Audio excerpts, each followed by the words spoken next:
Bote Nabino, Peto Pesibino, bon début de la semaine, Bissika, Bozali, partout, na République démocratique du Congo, en Afrique, na Baïmboka, Bozana Mikili Apoto, ba diaspora congolaise et africaine Mobimba, to Pesibino, bon début de la semaine, awa na masolo ya kati, parce que to ebike Bozala ka ebele, pona kolanda biso, awa na masolo ya kati par rapport, yaba, actualité politique et actualité générale à la République démocratique du Congo, Bosalaka Mingi, wana. Semaine, les gars qui biso à la République démocratique du Congo, dans l'actualité tellement ébélée, kasi l'autre comme un peu que zongele yango, parce que yango les gars qui ont dominé la République démocratique du Congo, ya liboso beba été J-5 francophonie et Zako Banda Awa na République démocratique du Congo où est organisé par ya OEF et organisation francophonie bon organisé en biso tozali kaka ba pays oto yambi yango et ko salema na mikolo ezali ko ya est-ce que j'ai yango et ko salema ndenge sengeli est-ce que to respecter ba normes est-ce que ba oya biso ba terre o bako ngondwana na makambo wana est-ce que bazui formation fa bazo ezaka ka mituna tozako tuna kasi gouvernement lobi était nyos ekoleka na kimia nyos ezali prêt et ko salema Patrick Moya lobaki yango ezali ka information to ko beta lelo na masolo ya kati na invité na biso poto ba na mozindo ndenge nini magia ne ko salema est-ce que peuple congolais bazali kozela yango oto bazana posa na yango to yebite tindo tozo ko ba boye bunagana ezali toujours na boko ya baini ya mboka M23 na tata na bango Rwanda bazali toujours na ko occuper bunagana na ba ville mususu kasikaka kolobela Rwanda boye bate na semaine uto ko leka basala ki coopération Rwanda na Congo Brazzaville par rapport ya mutualité, tout par rapport à coopération politique, qui peut nous belé, battre belé, balobi était Rwanda lingi a encerclé biso, a lingi vraiment a couille biso, tous en moyen, koloba moyen, kosala elo, combattre, nous sommes qui musika lobi était tata mokonzi Denis Sassou Nguesso, azali tata mokonzi ya République du Congo a trahir biso parce que tous en bango lokola les qui na yaya kasi ba senti que a trahi biso et c'est un solo to azoko zoka ka intérêt ya mboka na ye par rapport ya makamonenge ezako kende boye ba pe été ba tuté ezali belé rendez-vous moko ezali à la République démocratique du Congo moko le samedi le 29 juillet marche pe meeting il y a parti il y a Lamuka décidé et que ça par rapport à ma ponami oyo fallait fait bana Lamuka to décidé balobi ki balingi ba yeba fichier électoral ni les la kati bala besoin fichier électoral fiable mais kasi bayi mingi ya position o bazala kana bango l'Équateur ezala Adolphe Muzitu bon babi ki ba okende élection kaka bongo kasi batebeli babi ezali trahison il y a ngambo ya parti ya LGDP ensemble pour la République parce que batiki Martin Fayulu yembo na kati ya komba wana bango babi ki ba okende bongo ndenge nini na maponami oyo batozo ba kezali inclusivité ezali fiabilité est-ce que ezali trahison te ezali na kati ya opposition est-ce que ezali opposition et kabwanité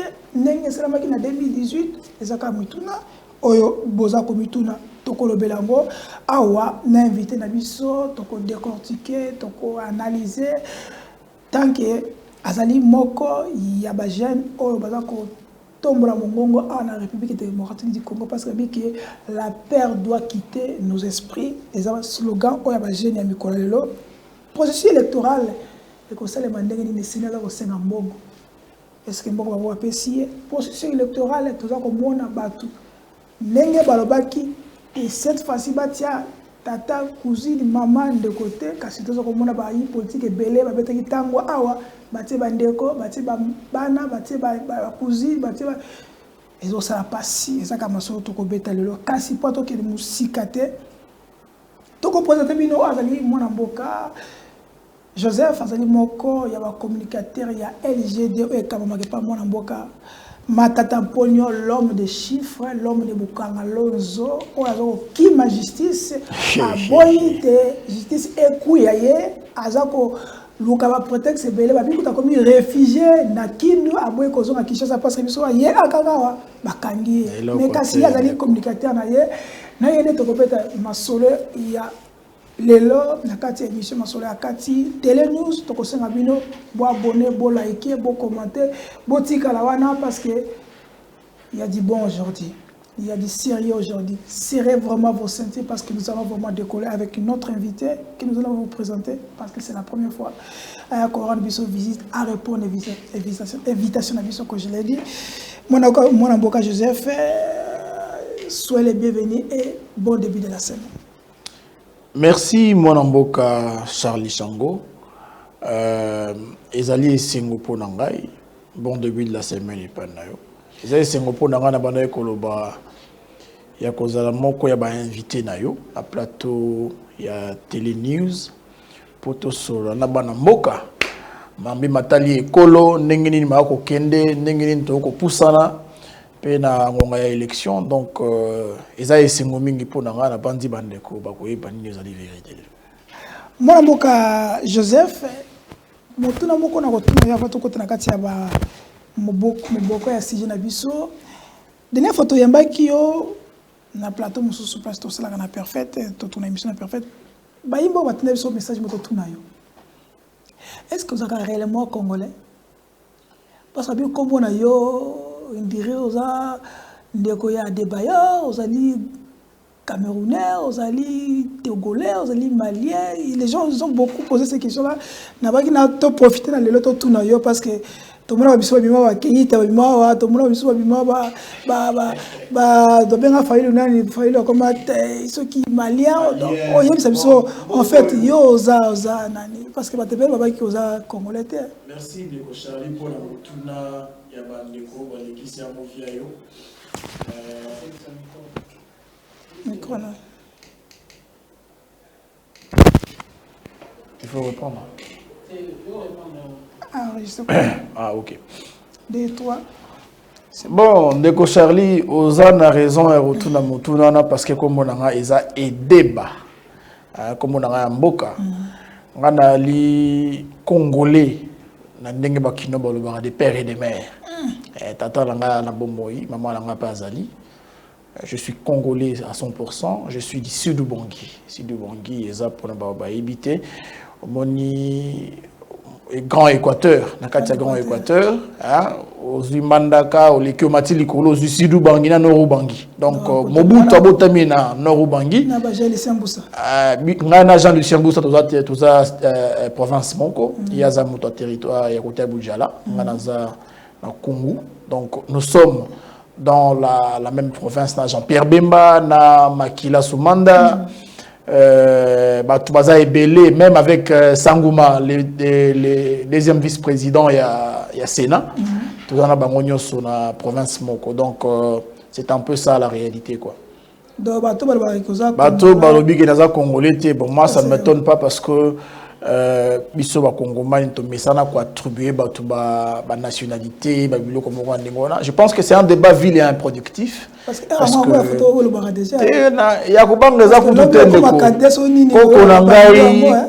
koko na ngai bango nyoso ba Congomani za eloko moyo ko bangisa biso te Ndeko Charlie wayi bango wana. OK boyoki bato balozana bezo boye ba so keza ma congolais peut-être un par chita na ye ya na ye mais monsieur to éviter bon il y a comme appel Sibino qui est place à Outado. Merci parce que l'information voit que to tunaye to tunie besoin réponse na bino. Voilà. Moi na boka Georgie -5 je peux dire -4 francophonie de Salema. D'abord ma mituna ba imbo bazo ko tuna est-ce que c'est important est-ce qui important ce qui est important, nécessaire, tout ça, lango ngongawe. Francophonie. Na banza ba Congomani belé ba kolanda biso. Ba yebie que j'ai la francophonie wana et ali passe-temps et ko apporter ya mutuyate na mboka et ko memelo ko mo ya mutuyate quoi. Parce que nous avons des urgences à caractère prioritaire, notamment la sécurité. Question de sécurité, on a une question de chaque jour. Au lieu que tout se focaliser la makambo c'est-à-dire sécurité en boka, est, tout ça, ennemi, depuis Azui, Mabélé, Nabiso, avant d'y déjà plus d'une année, avant d'ici, base, na eto lobandenge, bakino, bangomobi, balobaka. Mais bon, on se préoccupe à la fête, à l'amusement, au concert, au jeu. Et donc voilà, c'est ça les caractères des activités auxquelles nos gouvernants actuels priorisent pour les désavantages de la population et non pour l'intérêt de la population. Parce que, écoutez, il y a beaucoup de choses à faire. Il y a les dollars à côté qui frappent. L'inflation, ce n'est même pas quelque chose à réciter ici. Mais c'est pas la donc, au moment où on se focalise à trouver, à prendre des décisions qui, n'est-ce pas, n'avantage pas vraiment l'intérêt de la nation, l'intérêt du peuple. Ce n'est pas la première fois que Mamadou Laré m'a dans la République démocratique du Congo.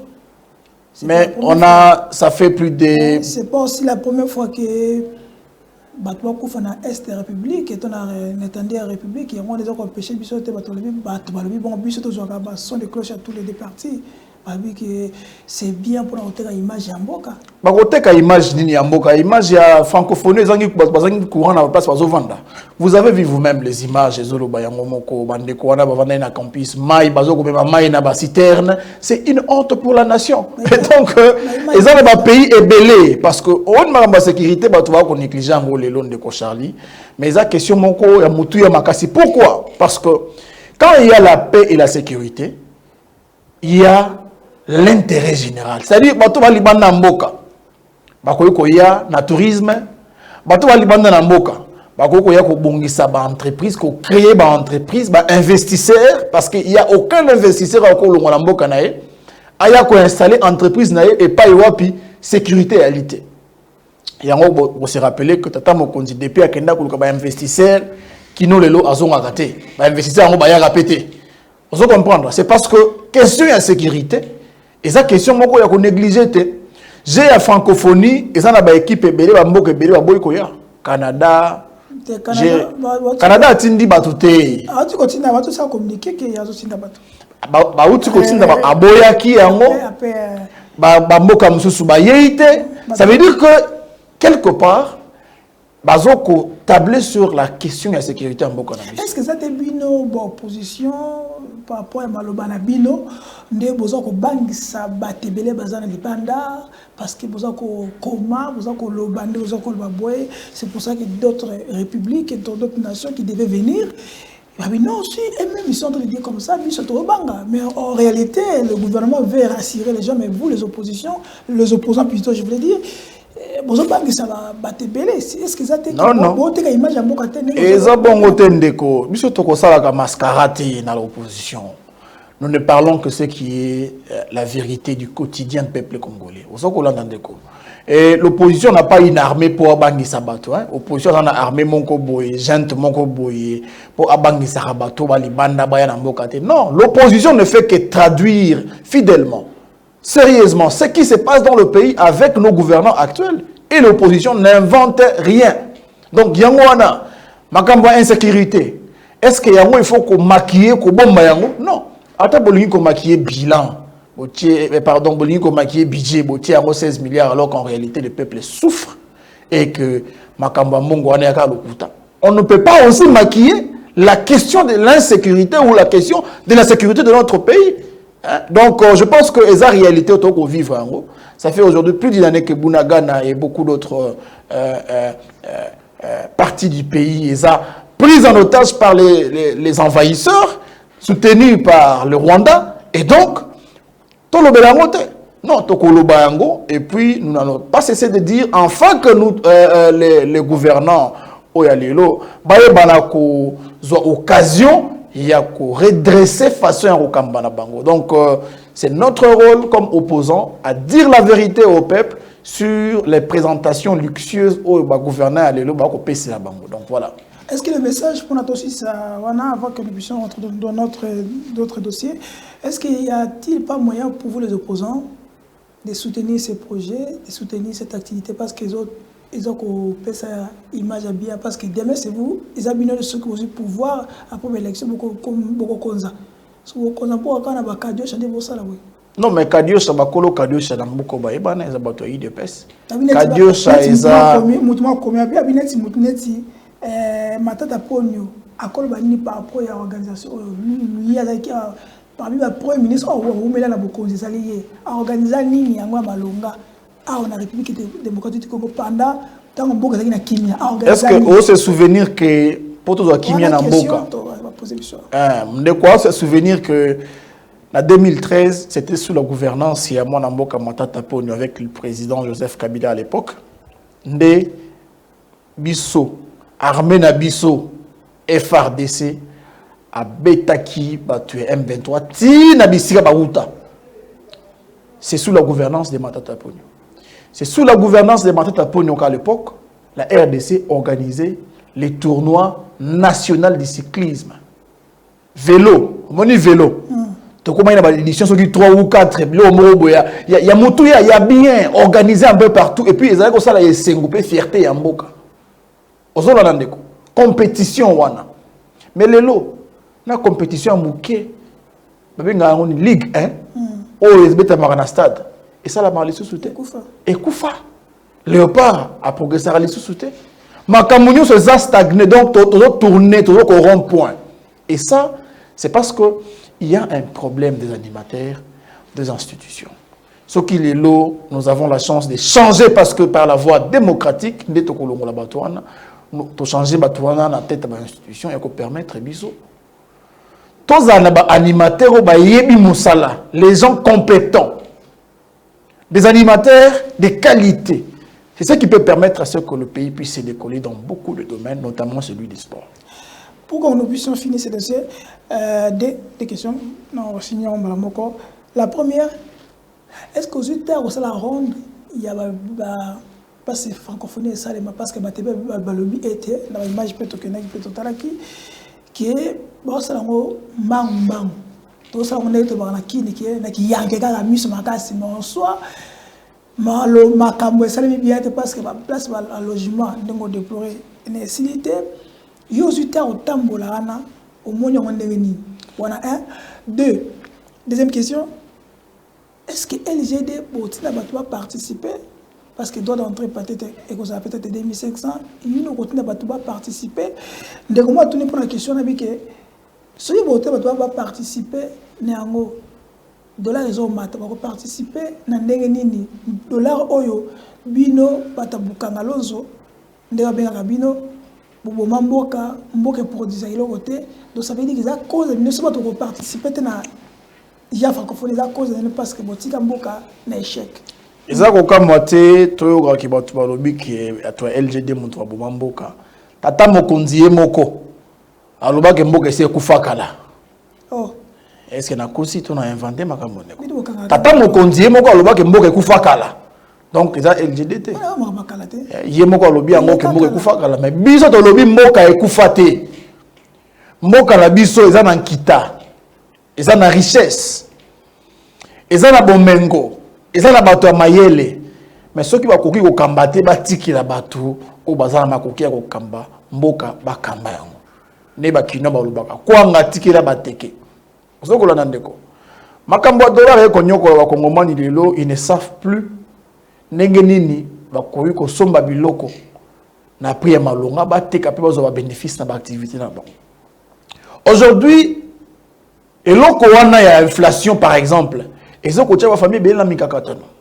Ndako za ko mata biloko nyonso ko mata. Non, ça c'est la preuve il y a échec ya gouvernance. Na époque ya président na biso na rappelé bandeko ba ko landa biso. Ça faisait 4 ans où le taux de dollar est maintenu à 920 francs. C'est grâce à la gouvernance de qualité. C'est grâce au leadership et à la gouvernance de qualité à mon amboka Matata Ponyo. Et ça, il faut tout voler en moté, il faut tout tirer en moto, il faut finir en mode raté.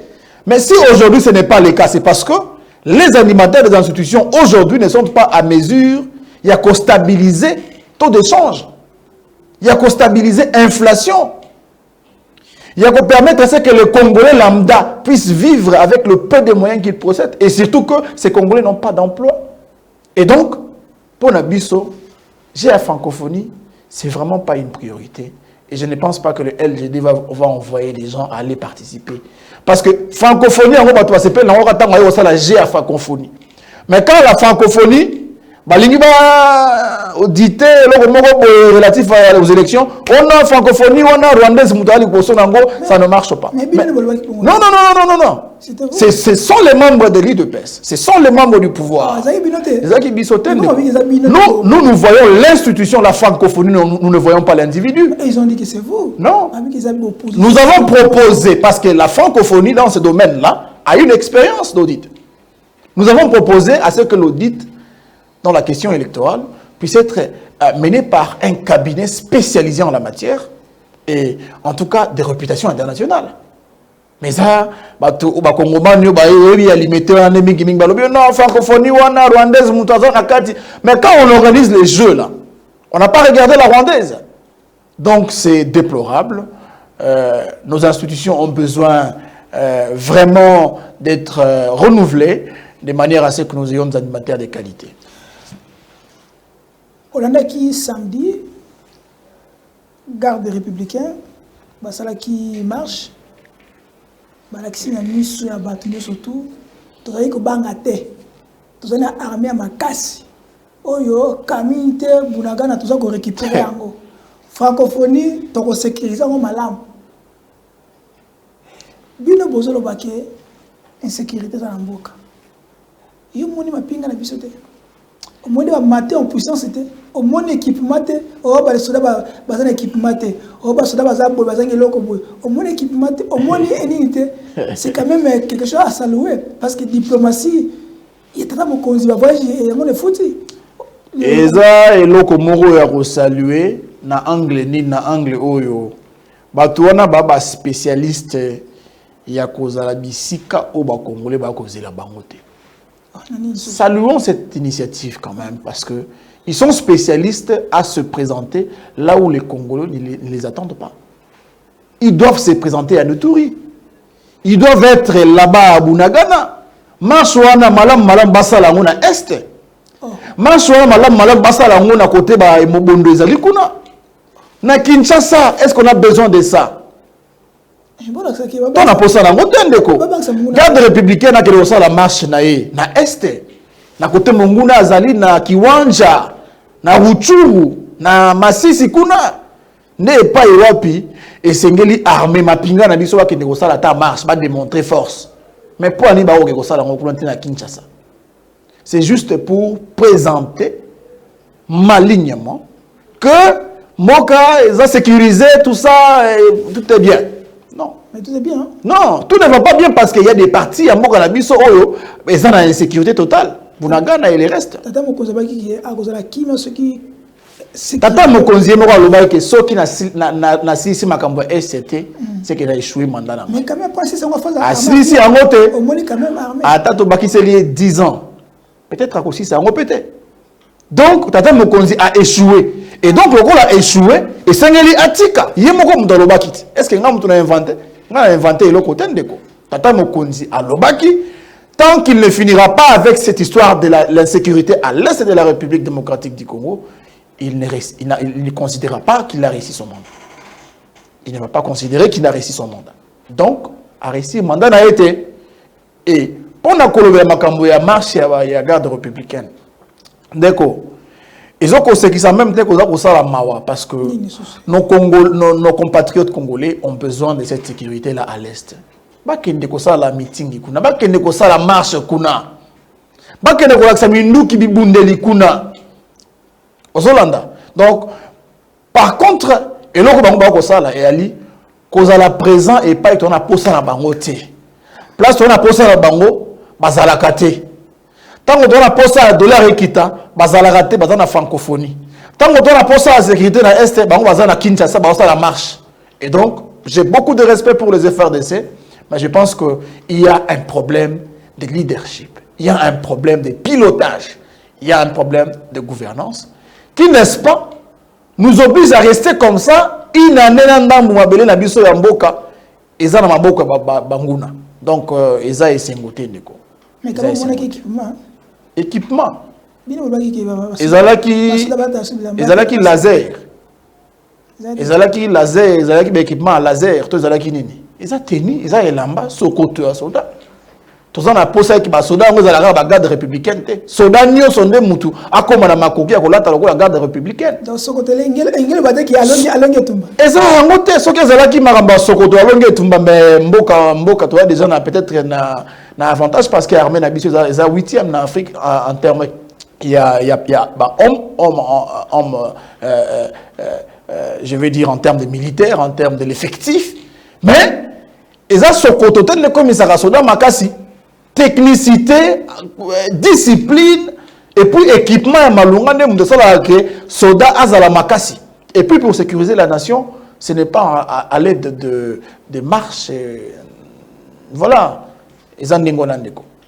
Mais kaka na semaine oyo olonaki image oyo ndeko Kagame to le benga ebongo ndeko Kagame parce que tata moko zabaki ke azali frère azali ndeko ya président de la République, il faut le bango bien ndeko na biso te azali ndeko ya président de la République abenga qui est partenaire fiable. Ah ya tata moko zeka biso ya tata mokonzi ya ba congolais te ya tata mokonzi moko na batu na ya parti o ba betela ki le sako na kati ya stade des martyrs na bungi yango.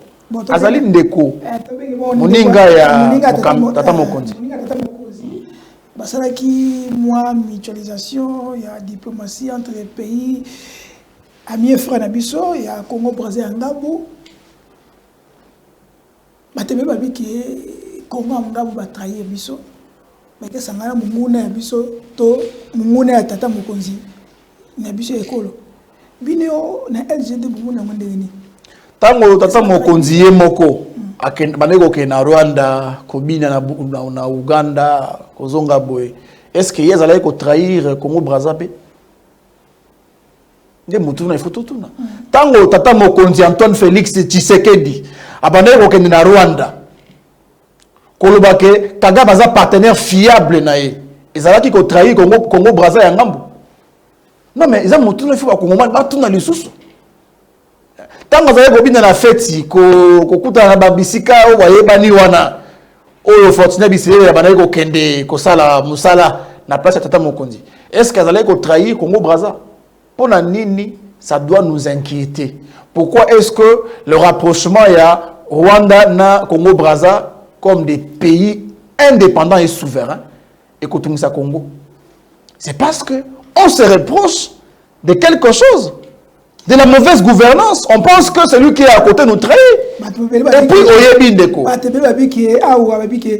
Asali yango bongo parce que tata mokonzi akati miliki yango moni moyo intérêt tata kumula na batu mususu yozo ba ke tata mokonzi et que kuna pona ba intérêt diplomatie ba ki kuna bakati ba moi miliki ya nozo kuna na est tata mokonzi akanyi nzela avec état de droit alobi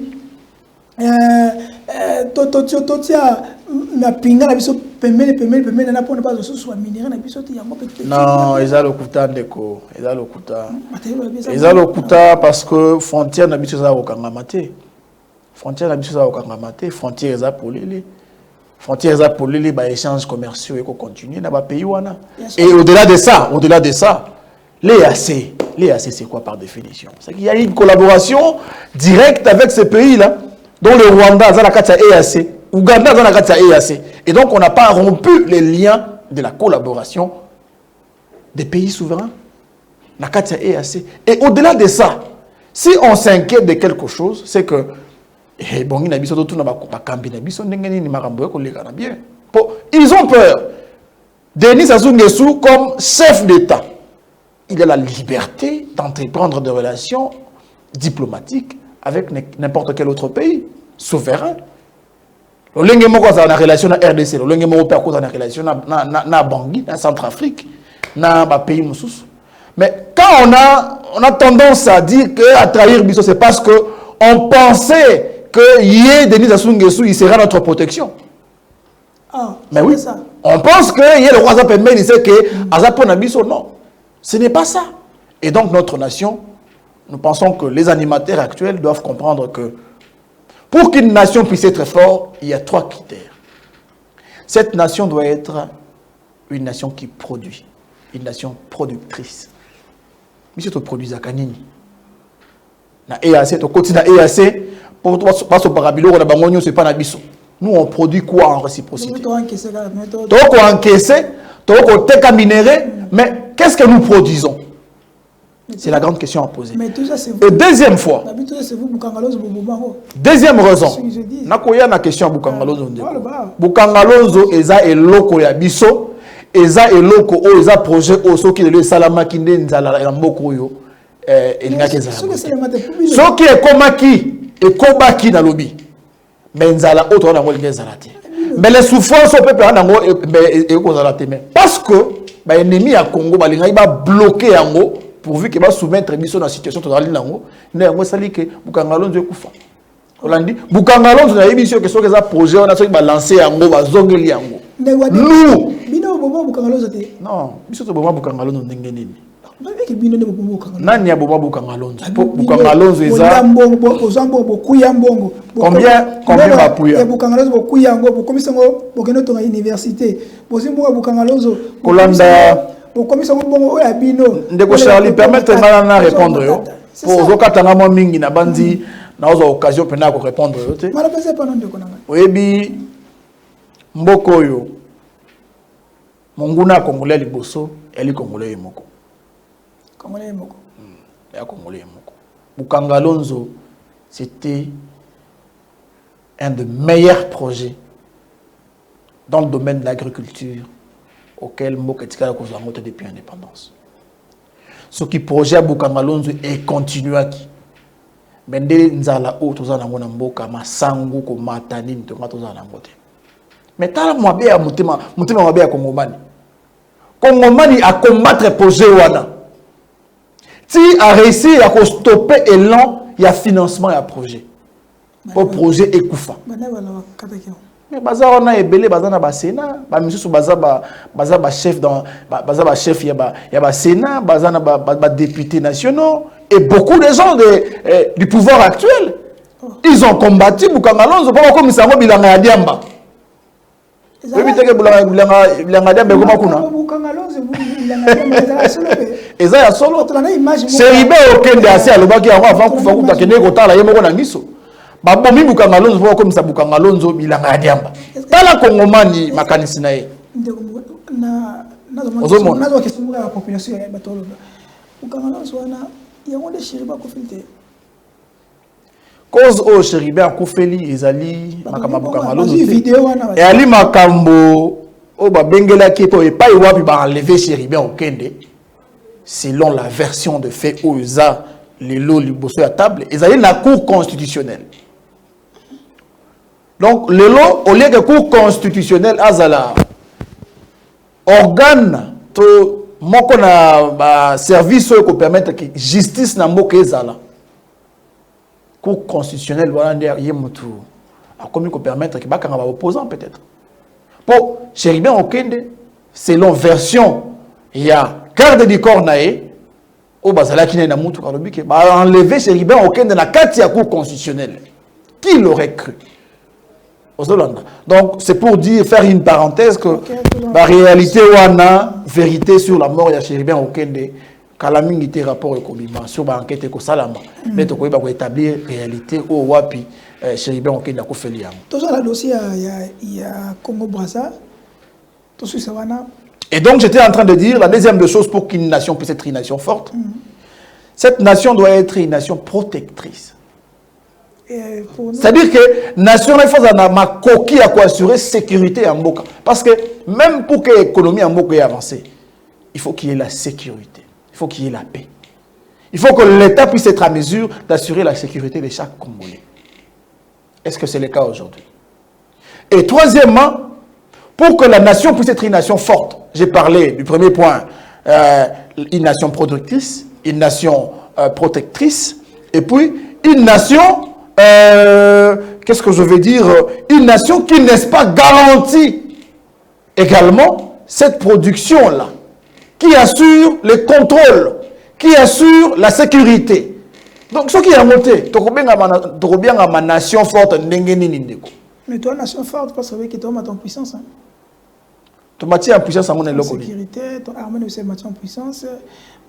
Armée matière en puissance ou à Pindeko. Investisseur, investisseur, ni a déjà ou a sali à créer entreprise ou kamati va congolais à 500. Il y a mon été à usine à Mercedes. Ndeko. Tout ce qui est les Congolais souffrent et ce n'est pas il y a un bon côté. Au moins qui Miloula Makasi c'est la qui était na RTNC par-ci par-là, panneau to fungoli to créer peut-être mon cosa entreprise amener entreprise nini na ko tuna Ndeko Charlie oyo bisana ba Congo mani entreprise oyo et puis si ba bisala entreprise nini na entreprise ata mo ko tamboli na mboka ba mboka boni na mokili oyo po abenga ba investisseur ezaka ba promesse ba investisseur Dubai ya kotinda boy Chine ko sala boy kino lelo wapi ba entreprise wana les entreprises wana ba koyaka jamais tant que ils savent que notre pays a sujet à ba makambo ya bitumba moi attaque rebelle boyna boy parce que ces entreprises là na ibisa en vérité ndeko na chaque entreprise wana ba investisseur na bazana ba département oyo etali mibeko etali droit avant ba ya ko investir ba tinaka ba équipe na bango ba yé équipe d'avance wana po batala ndenge nini sécurité ya mboka ezali ndenge nini makambo etali mibeko ya création entreprise ko tambola ndenge nini makambo mikanda eko tambola avant qu'ils ne viennent. Alors si ces gens là arrivent aux assurés que bakuta ma corruption et tambola la mboka te alors que les tata mokonzi ya mboka yemoko alobaka ke rétro commission et ali lisumuté mais ndeko moko alobaki awa ndeko moko posa alobaki ke toko sala nyonso ba investisseur ba yate toko combattre parce que ba investisseur ba yate parce que tolingi féliciter tata mokonjité moko ya bino opposition est-ce que ba na raison toko ba ya kolba ke bino bozo boulisa pouvoir oyo ba ki liboso te ngana ali porte-parole à opposition tendiko nazali moko ba communicateur et puis président fédéral à parti na ngai na banza na koloba mingi makambo etali parti na biso parce que opposition eza de manière généralisée ba to ebele lwengi na lwengi je ne suis pas là pour défendre ces causes là mais cependant la vérité est la vérité na ko yebisa na tant que ba équipe d'avance on est yaka batalaka makambo moko ya mboka avant que ba investisseur ba ya ko investir na tout na bango et donc la question de la sécurité est la question ko saka na ngote voilà bon to côté ce qu'on a maman na sujet Ndeko Adeba plutôt, excusez-moi. Matata Pogno, à raison de Kishasa, tout à cause de première question. Deuxième question. La Beng qui est un cours constitutionnel. La Beng qui est un PC d'invitation, et belé pour qui ne va pas écrire zongi. Jusque-là, vous avez se présenter. Il bosse à Zouzou pour la ligne. Voilà, deuxième question. Est-ce que Namboka, est-ce que homme, on va au délai, mais bien qu'on va battre, on va s'en sabangote, tout bazali. Merci mingi pona mutuna, mituna mibale. Na kobanda na oya suka ndeo lobi. Est-ce que ça n'a pas manyo ba lingi bazali kola mibeko non? Ils ont un Congolais moko ta likola mibeko. Ils ont la président de la Cour constitutionnelle, Azana Sermi Beko. Ils ont la présidente de la République, Azana Sermi Beko. Ils ont la Matata Pogno Mapon, Azana Sermi Beko. Ils ont la Bahati Lukwebo, Azana Sermi Beko. Ils ont la moto à l'Eki Beko.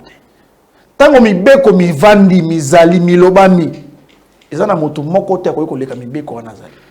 Moi, na mboka Matata Pogno comme sénateur, Azana justiciable devant la Cour de cassation. Ceux qui lobby à les autres sénateurs, comme tous citoyens, parquet de grandes instances, ezali. Ponako, Sambisa, Ponako, Landela, Makambo, Oyako Sala, ceux qui azali individu. Ceux qui a dit bon, on a olelo, ceux qui a bomi moutulelo, Bako Sambisa parce que azali justiciable. Moi, na mboka matata ponyo azali justiciable. Et donc, pour dire, en conclusion, qu'il n'y a aucun Congolais qui est au-dessus de la loi. Première question, tant que tu n'as par rapport à Koya, Kozonga, la Kinshasa, ya Mwana Mboka, Mwana Taponyo. Non, mais comme tout Congolais, il est libre de faire des mouvements. Comme vous, M. Matata Pogno peut circuler dans le pays en liberté. pour ça mon kangamite. Na émission. Puis à Rozonga, oui, effectivement, dans la vacance parlementaire à Rozonga. Mais oui. À Kozonga. Parce que théâtre ko sala malelo na cour constitutionnelle. Na na kozelaye. Nani a kozelaye? Nani? Mtumoko kozelaye ta. Ba Kongomani ba kozelaye aya ko déposer candidature na pour la présidence. Parce que bango ne mutu ba tindi ba pese mobeko mukumba wana ya ko kamambo galobi. Ba kozelaye nde aya ko tia candidature. Akoya. Aya te pona ne. Mboka za mutu tandeko. Congo o eza ya mutu moko boyete to eza ya ba parti politique. Akimi justice. Akimi justice ndenge nini? Na pesa réponse ne ko Charlie. Akimi justice. Mutu oyo a zui décision ya cour de cassation balami balé. Mutu oyo a zui décision ya cour constitutionnelle déjà. Eza mutu akimi justice. Ma Congolais ba mituna. Mutu a lekani devant cour constitutionnelle a une décision. Décision où est destinée, normalement il faut la inscrire dans le journal officiel au nom du président de la République. Imposable ou bien opposable à toutes les juridictions de justice, de l'armée, de l'administration publique et partout. Mutuana. Aza mutu akimi justice. Eza lokutan deko. Mais pas toi ko lo babakambo eza juste pour la komatisa congolais ba fouté que mutu moko aboya ka ba juger. Ou bien eza ignorance. Matata pona aza ko se justifier belé. Ko le par-ci par là. Aza aboya que la mona batu honorable président ya Sénat Mukumba o yene mtu asala nga boye alinga ite alinga na za boye te boye aboya que le président Sénat. Alors, la présidence Sénat, à quel ce pas régime, Tata Mokonzi, tellement dans un candidat président de la République, à l'ingé tellement dans la candidat. Le problème au ESA contre Matata Pogno, il faut tout le bilan. Mais c'est ça. C'est clair, Liboso, moi, Namboka Matata Pogno. À cause de l'ibati Makambo. Bazo Kolingae, Zela, ne connaît expliquer. À cause de l'ibati Makambote. Bati Ayebi Makambo à Kosala. Et donc, à Liboso, Oyekola Moussabati, Azarana, Iki, moi, Kili, à se servir dans l'institution Yamboka, le Kola Sénat, pour n'ako. Ah, n'a pas politique, papa. Limbisangana continue. Limbisangana continue. Et là, au Sala Iki, était mon Amboka Bahati, à Lukwebo, à Sakana, moi, institution en République, au Sénat. Et ça, parce que, raison Liboso, na côté Est, bah tu vas la poste na eli société. Nazo ibisana yo. Olani full wana zaina mwante. Nazo ibisana yo. Monsieur Bahati Lukwebo assis asenga déjà pardon devant la foule na Est en Swahili. La vidéo est là.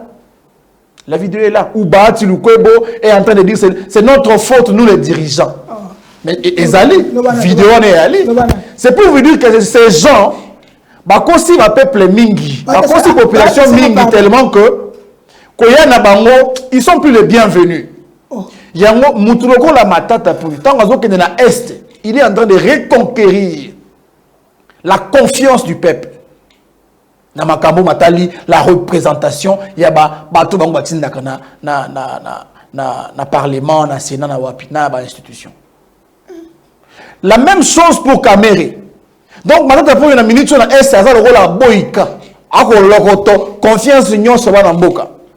Si il faut qu'on le coincé. Ça, c'est la raison numéro 1. La deuxième raison, parce que Matata Pogno est candidat président de la République dans l'élection 2023. Il y a un constat que face à candidat, il y a un candidat sérieux. Oh, Liboso, moi, je Félix Antoine Tshisekedi, moi, je Félix Antoine Matin. Alors, il y a un Matata Pogno, alors il faut qu'on le coincé. Il y a un stopper l'élan. Il y a ma candidature. Combien de gens ont demandé à ne pas postuler comme candidat président pour Dossio Nekoufa? Ah bon?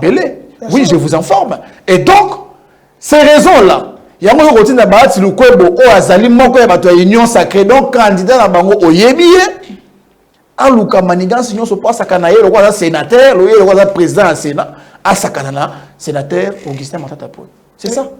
Parce que c'est inconcevable que la Cour constitutionnelle tranche et par un arrêté aux Hollandais, où ils ont publié, où ils ont officiel, où il y a tel arrêt qui existe.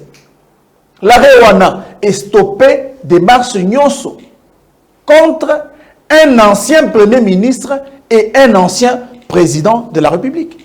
Parce que dans la Constitution, il n'a pas été prévu de poursuivre un ancien premier ministre et un ancien président pour les faits qui lui sont reprochés et donc, la Cour constitutionnelle ne pouvait pas inventer une loi pour juste à satisfaire besoin et bon. Tu as une union sacrée. Il y a un messier donné Kalouba, à l'Obaki, ils ont dit droit. Il y a un estopa qui est là. Parce que nous, Congolais, nous avons le droit de barrer la route à toute démarche qui est anticonstitutionnelle. Net démarche, il y a Jean-Pierre Moukolo, la immunité na Makassi. Sur un dossier qu'on avait déjà tranché dans la Cour constitutionnelle. Pour les gars séquestrer ma tante enfin que empêcher à déposer candidature ou bien à l'élection 2023. Ce qui a été aucune élection. Aucune élection et pour preuve d'ailleurs à déposer une candidature déjà à niveau provincial national à Kindu. Et il ne reste que la candidature au niveau présidentiel. Donc, on dépose candidature et puis moi, on a tapé aucune élection. Ah, on dépose la CENI. On dépose la CENI.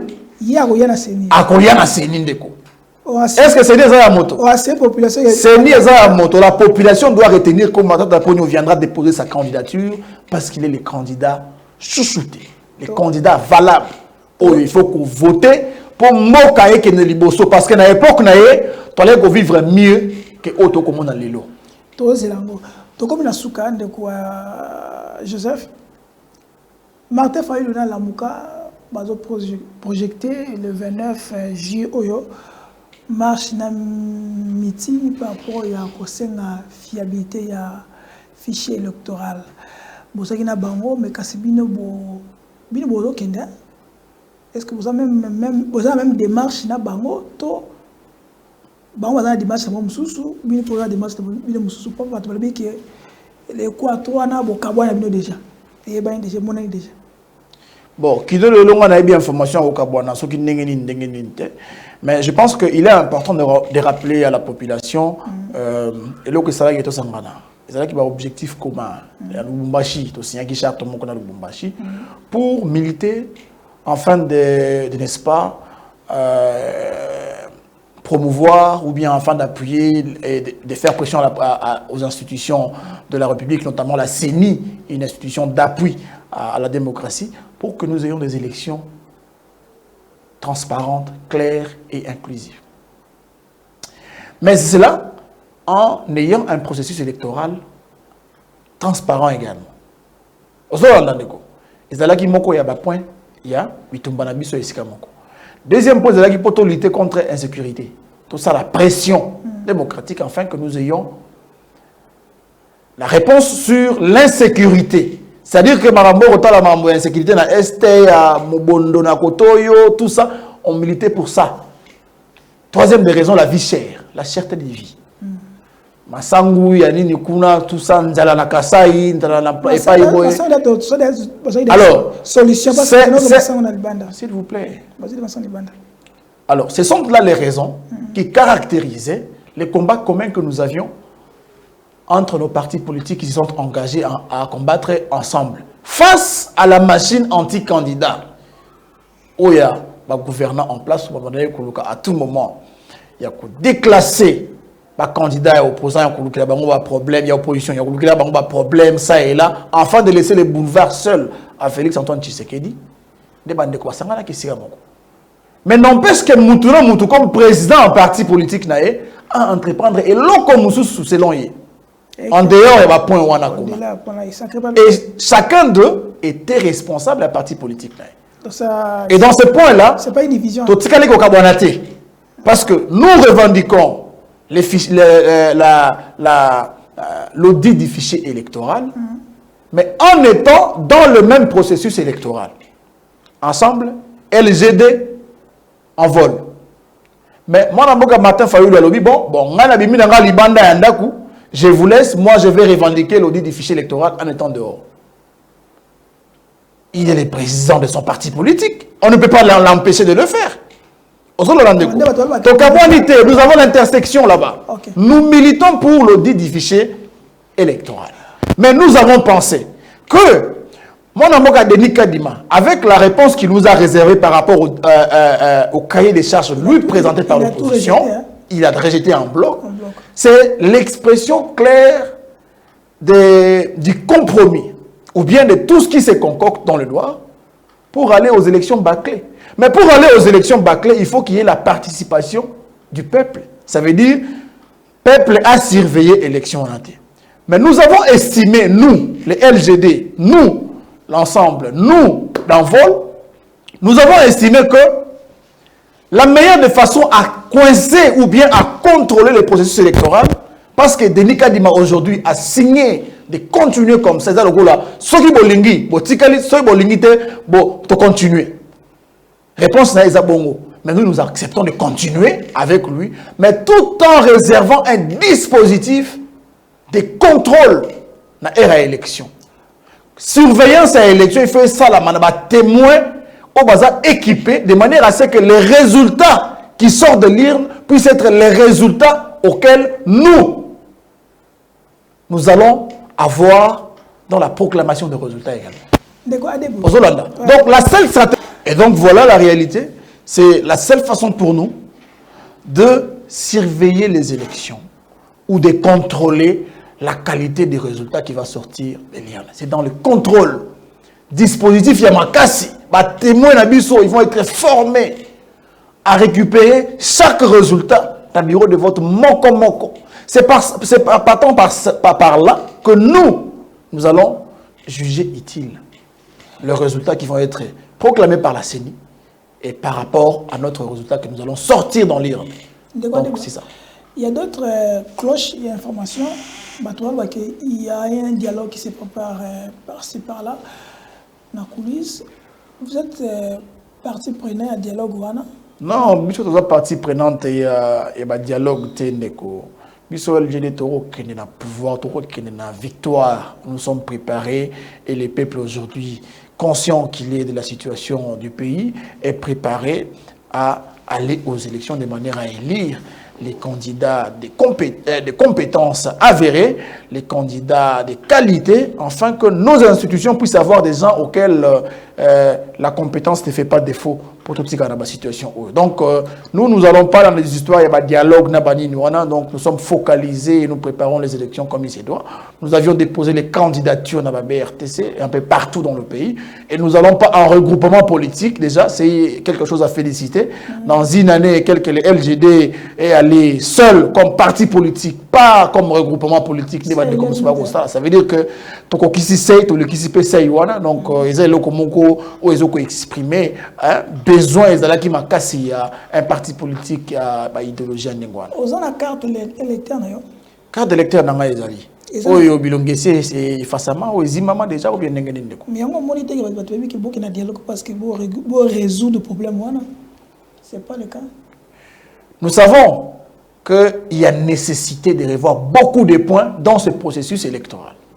Parce que le processus électoral, ça doit être un processus électoral qui présage des élections crédibles et transparentes.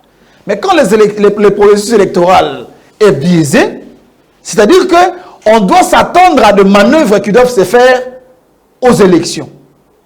Mais comment résoudre maintenant le problème? C'est en allant au dialogue. En allant au dialogue, on va refaire les choses afin de, n'est-ce pas, aller aux élections dans le délai constitutionnel. Alors que Denis Kadima a refusé publiquement tout ce qui a été proposé par l'opposition. Ils sont déterminés à aller aux élections fraudulées. Et donc, nous devons nous préparer également. Nous devons arrêter de nous plaindre. Mais nous devons nous préparer à contrôler minutieusement cette élection-là qui va se passer dans notre pays, dans le délai constitutionnel. Et d'ailleurs, nous ne cessons de le dire, les élections doivent se tenir dans les délais constitutionnels. Vous le croyez? nous le croyons. Nous le croyons parce que c'est la Constitution qui a prévu les élections dans les délais constitutionnels. Et c'est ce que nous exigeons aux animateurs de la CENI de nous présenter dans les délais constitutionnels. Et donc, nous n'inventons rien. Déco à Joseph, on est presque à la fin. On nous fait signe là-bas qu'on doit atterrir. Mais je sais qu'on a qui actualité durant la semaine parce que tout le semaine ailleurs. Il y a un cadre, il y a une politique, Azali n'a pas si honorable Bindoule, Alobiboy. J'ai quitté UNC parce que ce parti politique et son président fait allégeance au Rwanda. À qui il dépasse? Batbakemo Moussika. Parce que ceux qui ont Salmos Kadela, parmi les gens qui ont reproché que na téléphone, bakouti, ba numéro, il y a Rwandais, Karega et tout ça, les autres là. Bate balbi boy. Tant que yon lani malbano surtout il fait allégeance au Rwanda. Par rapport à la position électorale, par rapport à Malobawana, bino moni ngonini ezali procureur to moto falabe o akoko kanga ba akanga ki Salomo akoko bengisa honorable Bindoule pona popo wana to akoko bengisa Vital Kamerhe pona popo wana ne ba kize e pa mutu na ye akina IDPS yo lo bini pona makoma eloko bakongomani il faut pas simbeza que ezala IDPS ezala UNC na ba parti mususu bango nyonso za bato union sacrée donc baza famille moko eza le rôle à mutu akimi mbula pa koyena ebale. Vous comprendre président à parti politique oyo eza na pouvoir lelo mwana mboka Antoine Félix Tshisekedi aloba Kagame aza master na ye Kagame aza moning partenaire privilégié na ye nani nde aza aosala allégeance na Rwanda. C'est la question qu'il faut poser. Vous comprendre partenaire privilégié na amemaki Kagame awa na stade de martyr bakino moko boye ya côté ya oyo yebi wana abetelaki maboko bayembelaki Kagame wumela nani partenaire privilégié ya Kagame. Et puis ce qui est étonnant c'est que eza bango na bango bakobomana eza la tour de Babel. Union sacrée, la tour de Babel. On a bien un tour de Babel, union sacrée.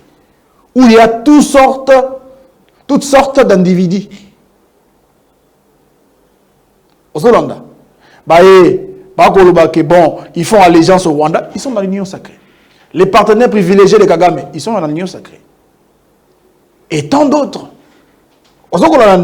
Donc, c'est pour vous dire clair que cet assemblage des gens-là, c'est un assemblage contre nature. Parce que Salomon, il a acquis sur ça. Et là, je suis Bazouzi.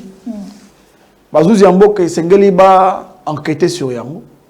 Il y a ceux qui ou pas. Mais moi, je ne peux pas dire un mot quant à ça, alors qu'ils ont un dossier instruit. À ce niveau-là, je pense que les Sony, ceux qui ont dit que Kagame a allégeance pas na Rwanda. Et bon, tu sais qu'il dit c'est honorable. C'est un député. Et bongo, le président Tshisekedi Yemoko, Kagame les partenaires privilégiés. Ndekonaye, mon frère. Donc il faut pas entendre le président Tshisekedi. Wow. C'est oui. Il ne faut pas entendre Ekasi. Non, mais ça va être de la haute trahison si c'est le cas. Si M. Félix Antoine Tshisekedi fait allégeance à Paul Kagame, ça doit être la trahison, la haute trahison auquel il doit être déçu de son poste de président de la République. Vital Kamerhe. Mais Vital Kamerhe et le président Félix Antoine Tshisekedi, tout le monde côté de quoi. Parce que tout le monde et ça peut monter. Parce que l'alliance va nous baler, tout le monde côté. Donc on peut les. Donc alors moi pas Kamerhe pas que les partis Tshisekedi basa pas tout le monde. C'est quoi? Et là qui m'imboule que na baler. Donc dans ce point ici on peut libérer Salomon. Bon, na éviter na bande Salomon ma masala qui a kangama et ça ba raison moko ça vraiment valable. valable. Ce qui justice Nabiso, ils allaient fonctionner comme il se doit. On mènerait plutôt beaucoup d'enquêtes avant d'arrêter Salomon Escadela. On ne l'arrêterait pas précipitamment. On ne ferait pas un communiqué avec Moundouki Moro et Moundouki Koni aux Alaki à garde du corps à Matata. Ça veut dire qu'il n'y a pas eu vraiment d'enquête préalable au Salamaki avant que Salomon Kadela. Je pense que notre justice a vraiment besoin d'être restructurée. Justice a critiqué Kiango. Alobi, ce que dans le domaine moko réussir dans le domaine de la justice. Ça veut dire que s'il n'a pas réussi à vraiment s'impliquer de manière à ce que justice est équitable, c'est qu'il a échoué dans tous les plans parce que la justice élève une nation. S'il n'a pas réussi, c'est qu'il a échoué dans tout domaine. Et donc, nous devons comprendre que Makambo Ebele est embolité dans le régime actuel et il y a boula bien, il faut voir Tika Makambo. Bako mata ba commerçant pour mingi mingi bana domaine wana. Bon c'est 50 5 ans ni ba kopesa ba pa ko ngoma. Kopesa 50. Bako sema 5 ans pour na nini pour na résultat nini o bango ba pesi. Nde yango mutuna il faut ba kongomani ba se rappeler nango. OK. Tokomi na suka, ba c'est surtout comme on a suka to déborder. Donc on tourne question moko mais bon comme on a débordé, question moko fermée. Qu'est-ce que Matata avait fait dans son quinquennat à stabiliser le dollar? Matata pone agila kisimoko, ribi kisimoko zanene. Le leadership et la gouvernance de qualité. Parce que Matata biso que le dollar na les 30 dollars et qui était à 1000 francs mais jusqu'à là. Matata n'était pas un prometteur éternel. Aïe le lobby non, toko kiti sa dollar lobby le 30 juin. Bon, lui ne promettait pas, mais il livrait des résultats. Il agissait sous l'aspect de la gouvernance axée sur le résultat. C'est ça, Matata. C'est ça, la discipline. C'est ça, l'honnêteté, la transparence. C'est ce qui a donné des résultats, mon déco. Tu crées une entreprise combien? Na nyongote na mbongo na biso moko. Transco exactement. Esprit de vie témoin. Congo Airways témoin. Guichet unique témoin. Immeuble intelligent témoin. Makambo Ebele, Sensap. Ça veut dire que si nous mettons un peu de la discipline dans notre façon de travailler, avec un peu de leadership de qualité et de la bonne gouvernance, nous allons aboutir à des résultats très clairs. Yango Eza Kisio Matata Ponya Salakipo Mboka Nabiso à l'époque, ils avaient la taux de dollar stabilisé, inflation stabilisée, les prix des bases, tout ça stabilisé, les créations d'entreprises, et les investisseurs venaient aussi. Et donc, c'est un peu ça, ce que je peux vous dire en termes de réponse à la question de Nandeko. Merci, Tosisi Awa, Nandeko Joseph. Tu ne peux me dire entre Matata et Mouzitu, il professeur salaire parce que ça qui débat il n'y avait pas moyen à dire mais bon. Bolandi professeur Wana ou Union Sacrée Wana, c'est lui qui a augmenté les salaires des professeurs était Matata Pogno. On doit respecter. Les présidents de professeurs à l'époque en a parlé, de la Poki a parlé. À l'époque, c'est Matata Pogno, c'est à l'époque de Matata Pogno qu'ils ont réellement touché les 2000 dollars. Parce que quand vous touchez 2 millions de francs congolais à l'époque, c'était l'équivalent de 2000 dollars. C'est bon. Et ça va le balayer. Et ça, vérité, Ndeko. Et ça, il tolère sur les. Et elle est vérité, Ndeko. Vérité, on en dit à solo.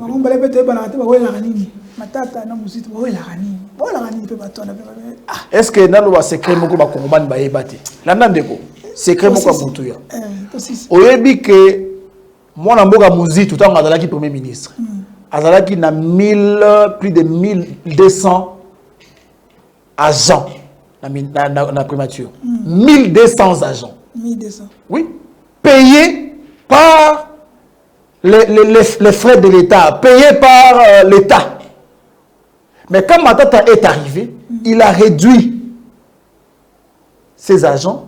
Il a réduit le nombre de ses agents à 120 personnels. À 1200 à 120. 1200 à 120. Donc, quelque part, moi, comment il s'appelle Mouzitu, Azalaki paye une mauvaise gouvernance, quelque part, il faut le dire. De 1200 à 120. Il faut comprendre que a fini ma kambu malamoko. Si ko mutande ngona okozala bien na ndengeni parce que olongoli ba noko na ebasala ki wana. Olongoli ba tata mwasi ne bazaki ko mbongo na mbongo d'état. Olongoli ba ndeko ya mwasi ya. Je pense que c'est ce qui est aussi à la base. Il y a ba attention mususu mona ka mais matata ponyo azamutu ya conflicté parce que lui si vous voulez débattre avec lui, voyez les résultats.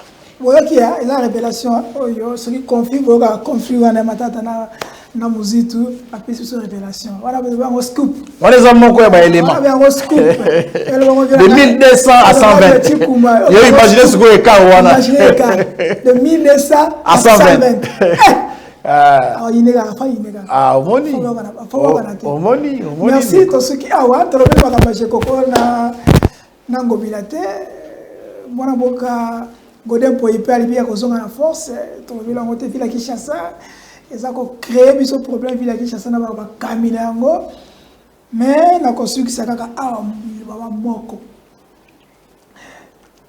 tolandaki biso na bino batata bakambi ba pasteur basalaki oya bango déclaration qui va respecter bango par rapport à des choix et à bango ndeko na kombo ya Godem Poi ngai nazali mwana molimi na mwana pasteur na kota makambo na binote mais je vais simplement vous dire vous devez avoir honte de faire cette déclaration quand Godem Poi faisait tous ces magouilles là vous étiez où quand Godem Poi avait comme malmené moi mboka mukebai par rapport à makambo ya gestion na ye bino bozaki wapi quand Godem Poi notika ngobila sa baba mamuna ye akanye munoko ngobila apesa ba ndako apesa ba mbongo bino bozaki wapi et vous sortez ici vous avez so solité que on doit vous respecter papa respect basenga moté respect ya ya moko. Vous devez vraiment avoir honte de vous. Je vous respecte beaucoup, vous êtes mes parents, mais vous devez avoir honte. Beaucoup de la place publique, on doit vous respecter. C'est quoi ça? C'est un scandale. C'est un scandale. Arrêtez-nous ça, papa. Arrêtez-nous ça. Arrêtons. Godem Poi asa mamuna afuta mamuna ye asa mamuna ye ala tablamba na ye asa mamuna ye ba shooting na asa la chaque dimanche on n'a pas besoin tout ba shooting na ye to tika ba shooting na ye bino ko tla kompani et si bino wapi donc vous l'avez na Godem Poi vous l'avez na Godem Poi to le bon non arrêtons ça et ça qui moi le matin nga ba mas tina mona na matin nga on a le bona le ba lelo arrêtons ça. Gentini père, vieux, ngoi mukulu da minzembo. Aimbelo de anzembo. Chabana se. Kinshasa na besoin mon bébé. Tika jikoko. Tika jikoko bo continue ma bino manda pesi la. Mbote na wala vieux jikoko mulumba bo tika la malam. Bo zara bikimia parce que RDC qui chasse solo les qui n'en est moins jeté. On l'a kabiso ba très ceux qui m'a ba blog moi ceux qui nini. Elongo donc na kala fa ba on l'a kabiso ceux qui très ceux qui TGV ceux qui TGV TGV à Massa pour le on l'a kabiso blog pelé. On l'a kabiso ceux qui ville ceux qui cité ceux qui nini wana la kabiso cité Kitoko et kena wapi Fati Béton City Gouvé Tchanase Tchanase. Donc, à la prochaine, même heure, même chaîne. Bye bye.